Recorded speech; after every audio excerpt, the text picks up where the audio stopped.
still have your voice left? Yeah, I think so. You were talking about your relationship with A.J. Brown earlier. If not, Ben will ask me how I'm feeling. Make sure I'm feeling okay. That one day my voice wasn't up to par. You spoke about your relationship with A.J. Brown earlier at the Uh-huh. and the Eagles GM basically asked for trade offers for him yesterday. Is that something you might kick the tires on? Well, I think that we'll look at everything that we can possibly look at to add to our roster. And again, there's a lot of things that go into trades. There's a lot of, back and forth and, taking on, compensation. And so I'm sure there'll be a lot of opportunities for us to talk about trades, not only this week, but as we, prepare and get closer to the draft. Those are things when time ramps up. I think you said last year, we asked you about a number one receiver, like if you see any walking around the convention center, Yeah.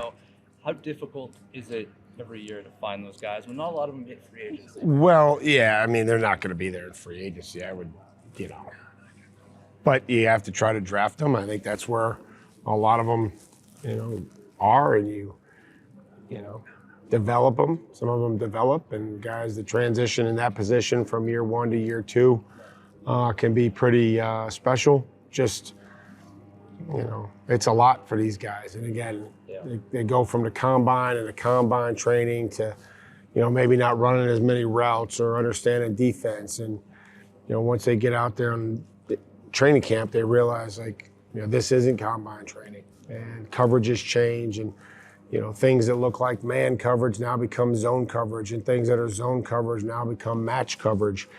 And, there's just a lot of volume for that particular position. And so excited to see where guys like, Kyle Williams go from year one to year two. And just his development and his, growth, mentally and physically. Do you view him as that kind of player who could develop into it?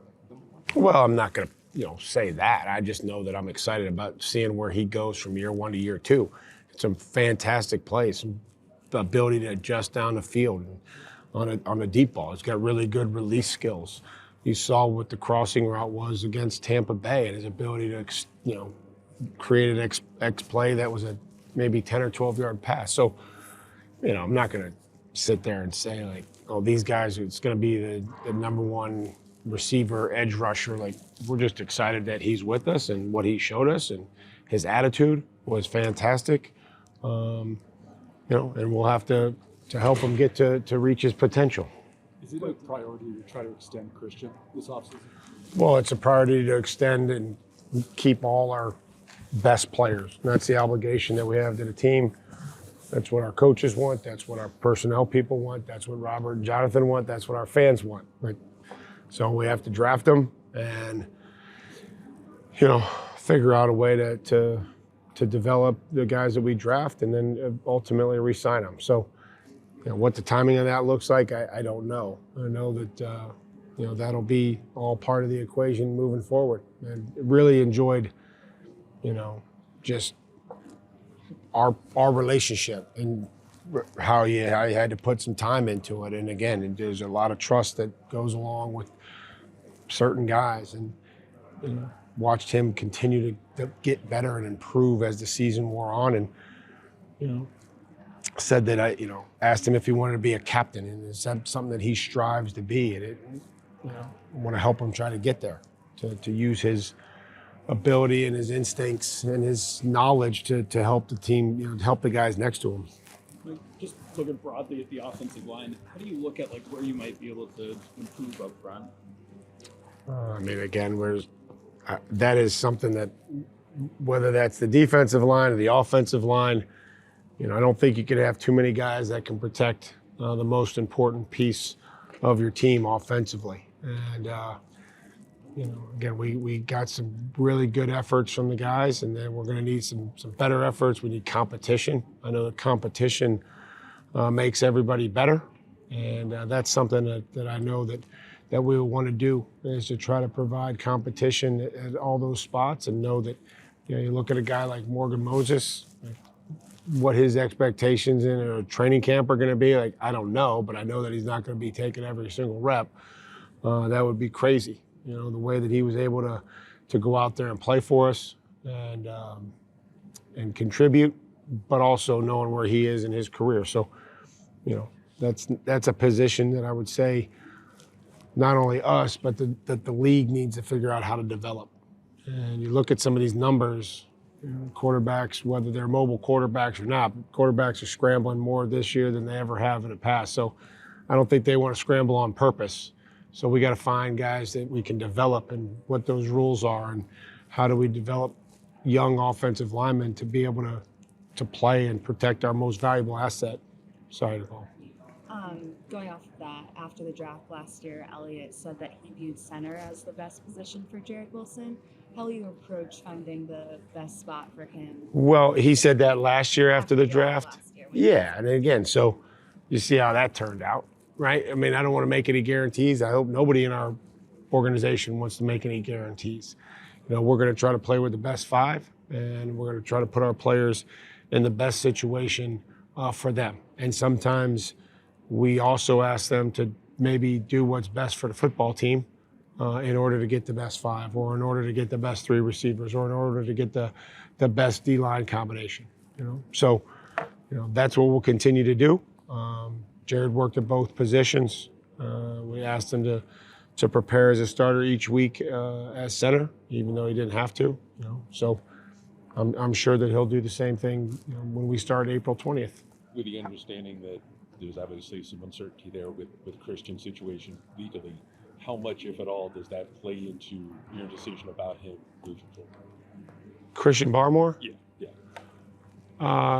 You know, I think those are things that are kind of, you have to look at them separately. You know, again, we want to make sure that these are just, in fact, accusations. And I mean, we want to make sure that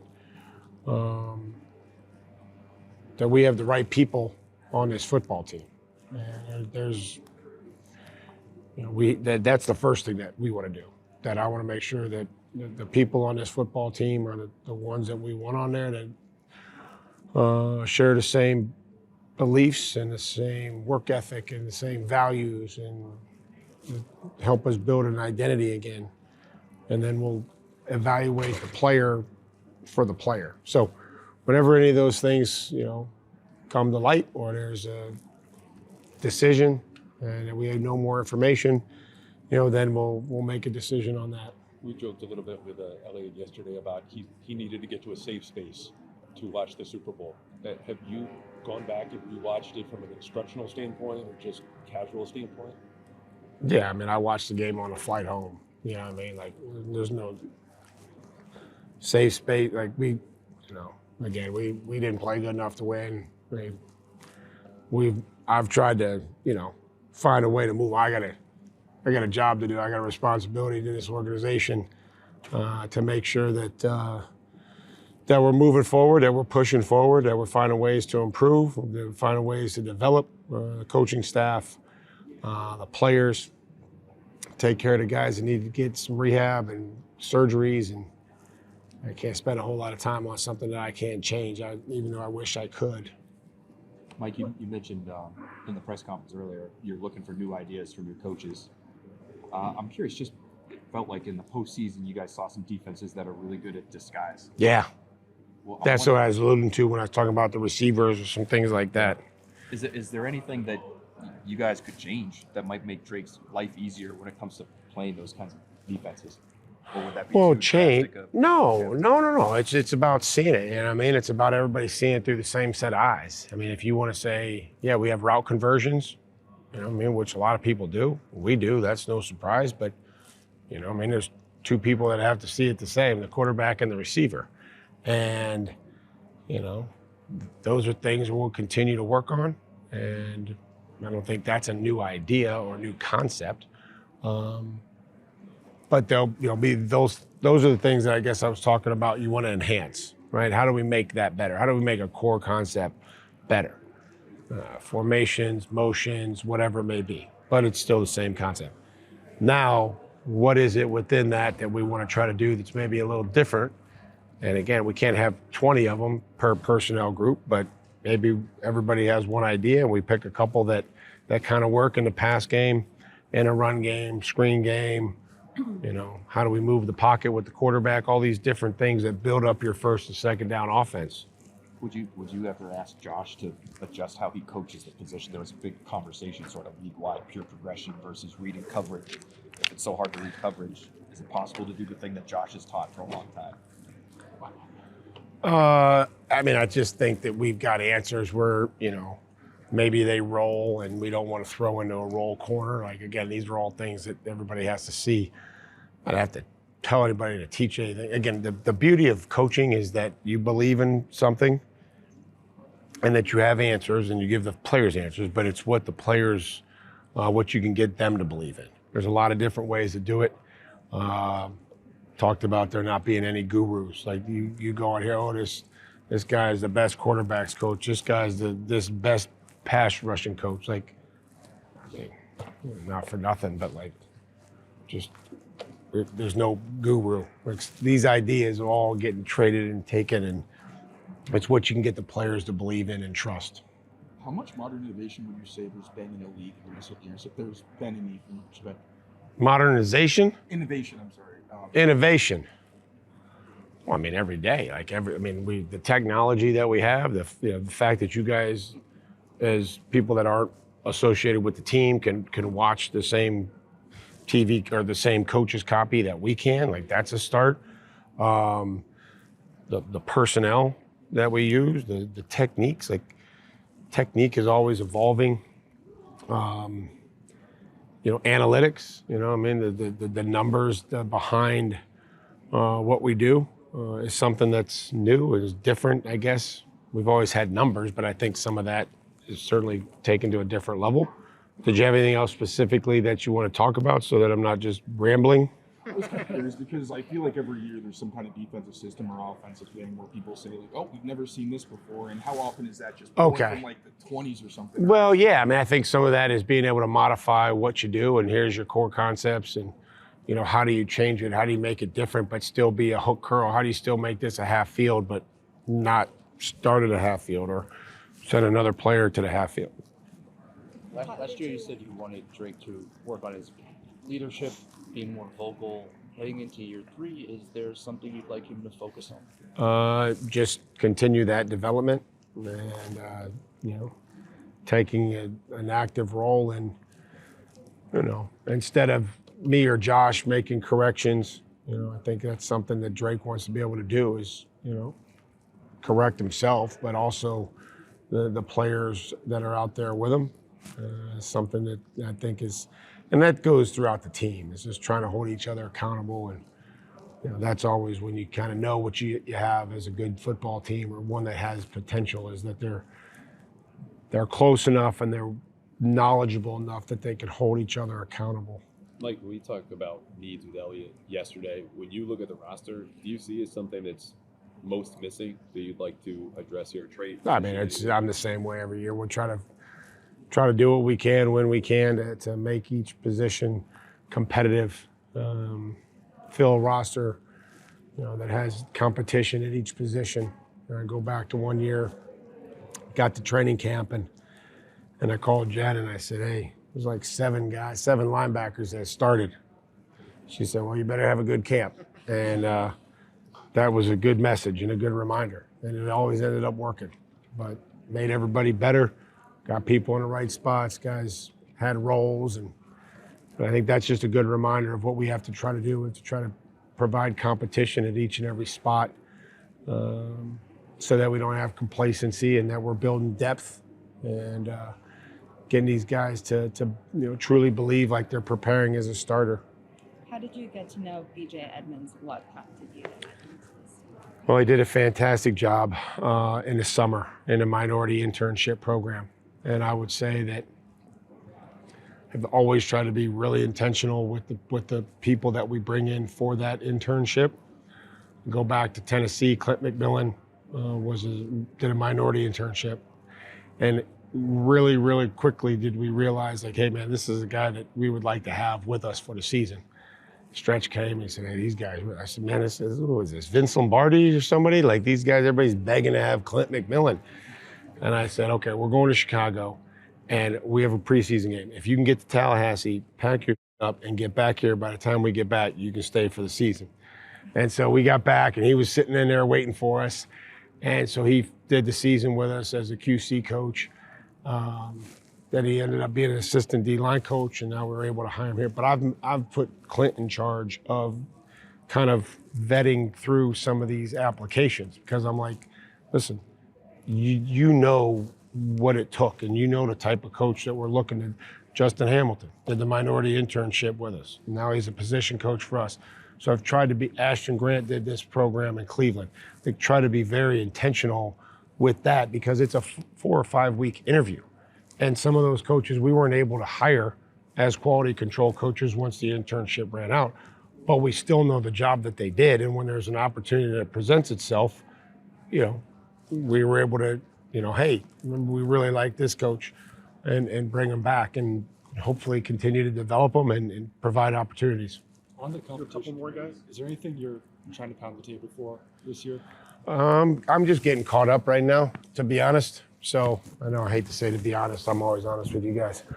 I'm just trying to get caught up and figure out what we need to do to help the game. There's not a lot of role proposals.